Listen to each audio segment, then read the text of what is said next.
Bonjour, bienvenue dans cette vidéo-là que je vous fais spécialement pour cette journée de solstice d'hiver parce que je sais pas si t'es comme moi en ce moment, tu ressens que quelque chose est en train de se passer dans la grande scène de l'énergie. Puis j'avais envie qu'on le fasse avec des cartes ensemble aujourd'hui pour comme mettre des mots sur ce que je ressens actuellement. Depuis quelques jours, je le ressens qu'il se passe quelque chose. On le sent qu'il y a comme un basculement. Je le sais, on est à la fin d'une année, une année neuve. Oui, un solstice, on entre dans une nouvelle saison, la saison du Capricorne, plein de choses qui se passent au niveau énergétique, au niveau des planètes, numérologie, etc. Mais voilà, dans mon petit corps d'être humain ce matin, quelque chose qui me dit, ah, il y a une nouvelle vibe, là. Il y a une nouvelle vibe qui s'installe. Je sais pas si tu vas le ressentir. Je suis désolée aussi d'ailleurs si ma voix est un peu enrhumée. Je sors d'un 8 jours de grippe. Bonne grippe. J'ai toujours un peu mal à la tête, mais ça va, je suis quand même en mesure de pouvoir faire cette vidéo-là avec toi. Donc j'ai envie qu'on le fasse ensemble. C'est quoi les énergies du moment? Donc actuellement, en cette fin d'année, 21 décembre de 2025, où est-ce qu'on s'en va? D'ailleurs, je vais me présenter. Je suis Roxane Leblanc, énergéticienne, cartomancienne. Tu peux me trouver sur Facebook. Tu peux me trouver sous le nom Roxane Leblanc. Roxane Leblanc, guidance et coaching, aussi une autre page professionnelle. Tu peux me trouver sur Instagram. Tu peux me trouver sur TikTok. Voilà. Je t'invite à écouter ceci avec discernement. Tu prends ce qui résonne avec toi. Je suis pas celle qui va te dire une vérité toute crue, infuse. Je te partage mon ressenti et je t'invite à prendre ce qui vient résonner à l'intérieur de toi qui fait comme ah oui, ça c'est vrai, ça me parle. Puis ce qui te parle pas, ben tout simplement laisse ça aller. Un, c'est peut-être pour quelqu'un d'autre. Deux, ça te touche tout simplement pas. Puis c'est pas parce que je me trompe, c'est tout simplement parce que moi j'utilise ce qui est là pour voir. Qu'est-ce que ça vient résonner à l'intérieur de toi? Qu'est-ce que ça va venir shaker? Qu'est-ce que ça va venir activer également? Donc, on va aller voir pour les énergies là en ce moment, ce basculement, cette énergie de changement, cette nouvelle vibe. De quoi est-ce qu'on parle exactement? Activation spirituelle, c'est la carte la sélénite qui dit activation spirituelle, stimulation. Donc, oui, il y a une grande stimulation, puis on parle aussi d'éveil de conscience. Puis là, je parle de croissance. J'entends vraiment le mot croissance quand je pense à cette énergie-là. Beaucoup de personnes vont être beaucoup plus sensibles aux énergies. Et là, c'est ça, là. C'est ça l'affaire. Ce que je ressens en ce moment, avec ce solstice, avec cette énergie de fin d'année, c'est possible que grand nombre de personnes qui étaient plus ou moins sensibles à l'énergie deviennent plus sensibles à l'énergie, connaissent un éveil, mais il y a un certain pourcentage de ce groupe de gens-là qui voudront pas le voir, qui ne le verront pas. Fait que c'est un peu touché. Je ressens que oui, il y a un éveil. Oui, il y a une augmentation de la réceptivité, de la sensibilité chez les gens en cette fin d'année de 2025, mais malheureusement, beaucoup ne le reconnaîtront pas. OK? Donc, c'est à nous, ceux qui savent le reconnaître, de guider ces gens-là à comprendre ce qu'ils vivent actuellement, que un, ils sont pas malades, que deux, c'est pas étrange, qu'on est plusieurs à vivre cette énergie-là, à vivre à vivre comme ça, à être sensible, à recevoir de l'énergie, à recevoir de l'information par nos sens. Donc, de l'éducation. Donc, si t'es travailleur de lumière, si t'es coach, si t'es guide, éduque les gens. Éduque les gens sur la capacité sensorielle et extrasensorielle de l'être humain pour pas que ces gens-là se perdent. Parce que je sens que certaines personnes pourraient comme se perdre là-dedans, puis que certaines personnes, ça pourrait tomber dans peut-être un concept de maladie mentale, ils vont penser qu'ils sont fous, qu'ils sont cinglés, qu'ils sont étranges. OK, on veut pas ça. On veut pas ça. Fait que oui, effectivement, une grande activation au niveau de la spiritualité, une grande ouverture au niveau des sens qui se crée actuellement. Je sens qu'il y a une grande raison à ça aussi. Clairvoyance, c'est vraiment que des cartes de clairvoyance qui s'ouvrent à nous en ce moment. Fait que c'est vraiment l'ouverture, oui, la clairvoyance au niveau des sens, mais aussi au niveau de hey, c'est ce qu'on veut vraiment pour le monde, là, en ce moment, de voir clair dans la création de cet univers-là qu'on est en train de créer, de cette réalité-là qu'on est en train de créer. Fait qu'il y a beaucoup de gens qui vont effectivement, oui, s'éveiller à leur sensibilité sensorielle, mais aussi à oh my God, on fonce droit dans le mur. Oh my God, c'est pas ça que je souhaite pour ma réalité personnelle. Fait que beaucoup plus de vision, de clarté dans le troisième œil. Fait que c'est pas juste la clairvoyance de dire je vais voir les auras, là. On s'entend. La clairvoyance, c'est d'être capable de voir clair dans ce qui se trame, dans ce qui se dessine devant toi, dans ton chemin, dans ta réalité, dans ce que tu es en train de construire, que ce soit collectif ou personnel. Mais je sens que collectivement, il y a effectivement beaucoup de consciences qui vont s'éveiller à oh my God, ça ne peut plus continuer comme ça. OK, il y a des choses qui doivent changer. Puis ça part par l'individu. Chaque individu qui vont s'éveiller à OK, ça ne peut plus continuer comme ça. Et là, et là, on dirait que ça me dit oui, mais c'est bien beau là, qu'on voit, puis qu'on voit, mais là, ça prend l'action. OK, on n'est peut-être pas là, mais en tout cas, présentement, les cartes m'indiquent on voit mieux, on s'éveille, on voit plus clair. Fait que là, effectivement, il y a des choses qui s'ouvrent pour ça. Puis j'ai une carte aussi dans le Moonology pour continuer cette guidance, pour voir où est-ce qu'on s'en va avec ce discours, comment dire plus. OK.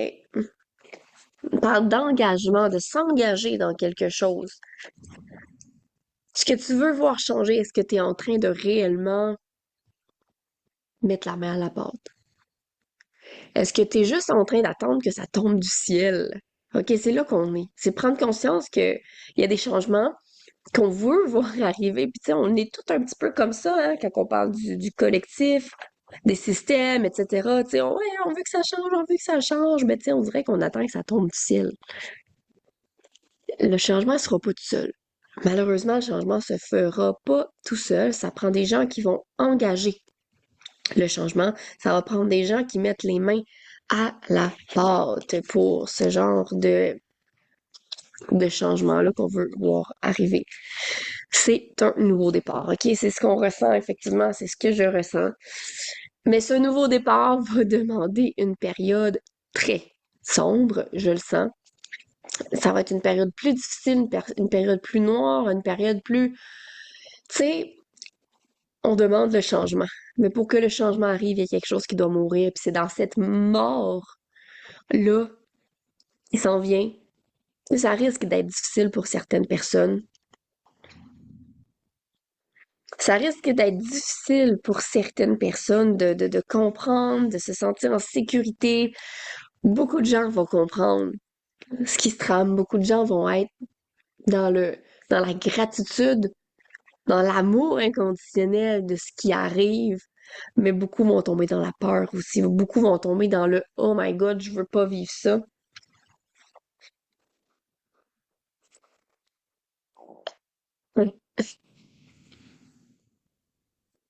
Je sais pas exactement quand ça va arriver, mais il y a cette énergie d'accélération, de déblocage. Fin janvier, début février, il y a quelque chose qui va se mettre en branle beaucoup plus rapidement. Là, en ce moment, on est plus dans l'énergie de cette nouvelle lune. Justement, on est dans la nouvelle lune qui a eu lieu le 19. On est dans cette énergie de nouvelle lune-là, de nouveau départ. On est encore dans ce préparatif-là. Mais il y a quelque chose qui va venir se placer dans quelques semaines, quelques mois. Ça va pas genre tout changer du jour au lendemain. Ce sont des énergies, des graines qui se sèment l'une derrière l'autre, qui provoquent des changements, qui grandissent et qui grandissent. Mais il y a une accélération vers janvier, février, fin janvier, début février, au printemps aussi, une accélération de ce changement qui se met en branle, comme si je vois des petits soldats, comme s'il y a des petits soldats qui, là, en ce moment, sont en train de se mettre en rang. Poup, poup, poup, poup, poup. Puis à un moment donné, ça va être l'action qui va embarquer. Les soldats vont se mettre à avancer. Qu'est-ce que ces soldats-là représentent? Ben, je pense sincèrement que ça représente chaque conscience éveillée qui sont en train de se placer en rang. Et quand les rangs seront formés, l'action va avancer. Il y a du changement qui va se mettre à avancer. Qu'est-ce qu'on va vous dire présentement dans cette énergie-là de fin d'année? Qu'est-ce qu'on doit laisser derrière? Qu'est-ce qu'on doit laisser derrière maintenant? Je pense que c'est important d'aller voir sur qu'est-ce qu'on doit laisser derrière.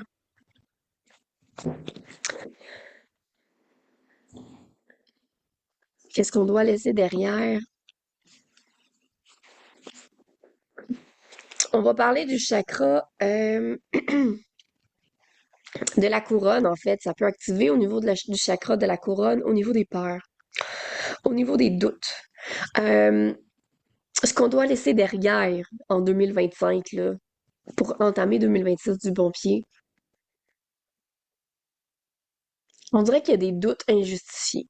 Il y a des doutes, il y a des peurs qui te restent et qui te maintiennent dans une structure beaucoup, beaucoup, beaucoup trop dense pour pouvoir bouger, pour pouvoir avancer, pour pouvoir... Pour certaines personnes, là, j'entends vraiment qui t'empêchent d'être heureux, tout simplement. Et ça commence par là. Ça commence par là. Donc oui, ce que tu dois laisser derrière, ce sont des peurs. Puis là, c'est parce que je peux pas aller dans beaucoup la précision parce que, ok, oui, pour certaines personnes, c'est vraiment la peur de s'élever, la peur de sortir de ce confort-là dans tes peurs, en fait. T'es confortable dans tes peurs en ce moment. Fait qu'on te demande de laisser aller ta peur et de jumper, de sauter dans le vide. Il y a vraiment une demande d'acte de foi actuellement. Je le ressens dans mon cœur aussi. Le mot qui m'est venu pour les dernières semaines de décembre, c'est fait juste laisser glisser tout ce qui est là. C'est comme si j'ai vu une image de faut que tout devienne comme de la vaseline pour que ça glisse ou de l'eau comme qui coule sur les plumes d'un canard. Il faut vraiment que ça glisse. Là, il faut vraiment laisser glisser la fin de l'année. Puis ça comprend tout ce qui nous fait peur. Ça comprend tout ce qui nous fait douter. En ce moment, c'est ça, c'est laisse aller tout, tout, tout, tout, tout, tout, tout. Si tu te mets en position que tout ce qui t'arrive en ce moment, que toutes les résistances sont là pour une raison, que tout ce qui te quitte, toutes les branches que tu reçois en pleine face, là, comme quand tu fais quand tu fais du 4 roues, tu reçois des branches en pleine face, que toutes ces branches-là, elles sont là pour balayer quelque chose. Tu vas les accepter d'une manière beaucoup plus positive. On s'entend? Ça va être comme, OK, ça fait mal, mais c'est correct. OK, ça fait mal, mais c'est correct. C'est comme si on te demande d'être dans cette gratitude, dans cette foi-là, que tout ce qui se passe, que les petits bobos, les deuils, les fins de cycle, tout ce qui fouette en ce moment, c'est un cadeau. Oui, je sais que ça a l'air farfelu, ce que je dis, mais d'un point de vue amour inconditionnel, il y a réellement un cadeau derrière tout ça parce qu'on voit pas ce qui s'en vient en 2026 à 100%. Ça te prépare. Ça te prépare pour 2026, là. Ça te prépare même pour 10 ans, 9 ans, plusieurs années encore. Fait que laisse aller. Laisse aller la peur. C'est vraiment le mot d'ordre en ce moment, c'est laisse aller, laisse ça couler sur toi comme ça coulerait sur le dos d'un canard. Ouais, je suis en train de perdre la voix. Je laisse couler. Je laisse couler également. Fait qu'est-ce qu'on peut aller chercher un autre conseil pour cette énergie-là de transition qu'on est en train de vivre? Un autre conseil. Un autre conseil pour toi. J'ai l'impression que certaines personnes ont des rêves, des objectifs, des projets qui dorment sur la table, qui vont devoir se mettre en branle. Comme des choses que tu sais que ton âme, elle veut faire, mais que t'as pas osé faire pour plein de raisons, à cause que t'avais peur, justement. C'est le temps de mordre dans la vie. C'est le temps de foncer. Pas nécessairement dans les prochaines semaines, mais ouvre-toi à ce que les prochaines semaines t'amènent dans cette ouverture-là à mordre dans la vie, à faire vraiment ce que ton âme, en alignement avec ton âme, ce que ça te demande de faire. Oui, ça se peut que tu passes pour quelqu'un d'étrange. Oui, ça se peut que tu passes par la peur de qu'est-ce qu'ils vont penser de moi. C'est probablement ce qui te retient en ce moment. Mais écoute ce que ton cœur veut réellement faire en ce moment. Il y a un gros oui. Il y a un gros oui qui s'installe. Et suis l'appel. En ce moment, c'est ça, là, l'énergie qui est là. L'éveil collectif, c'est un appel. Comme si, comme s'il y avait un signal d'alarme qui était là, qui t'appelle à faire quelque chose, qui t'appelle à une conscience plus élevée, qui t'appelle à une conscience, pas juste une conscience, mais qui t'appelle à reconnecter avec toi-même, qui t'appelle à reconnecter à ton intuition, qui t'appelle à reconnecter à ton côté sauvage d'un autre côté aussi, j'ai envie de dire. Fait que c'est ce que j'ai envie de te dire, te partager pour cette guidance-là. Prends vraiment seulement ce qui résonne, hein. On s'entend. Ça va peut-être même pas te parler pantoute. Il y a peut-être 2% qui va te parler. C'est pas grave. Fait que je te partage ceci. Je te souhaite un beau temps des fêtes. Je te souhaite une belle année 2026. Euh, je te souhaite vraiment de laisser aller les peurs. En ce moment, c'est vraiment une énergie. Laisse glisser. Laisse glisser tout ce qui est là. Laisse glisser. Moi, c'est comme ça que je me sens. C'est comme ça que j'ai envie de vivre les dernières semaines de cette année de 2025. C'est comme tout ce qui va se passer, on laisse glisser, on s'entête pas, on se bat pas contre ce qui se passe, on laisse vraiment tout aller. Tout, tout, sans résistance. That's the word. That's it. Sans résistance. C'est le mot de la fin. Fait que je te souhaite une belle fin d'année de 2025. Je te souhaite un beau temps des fêtes. Je te dis à bientôt.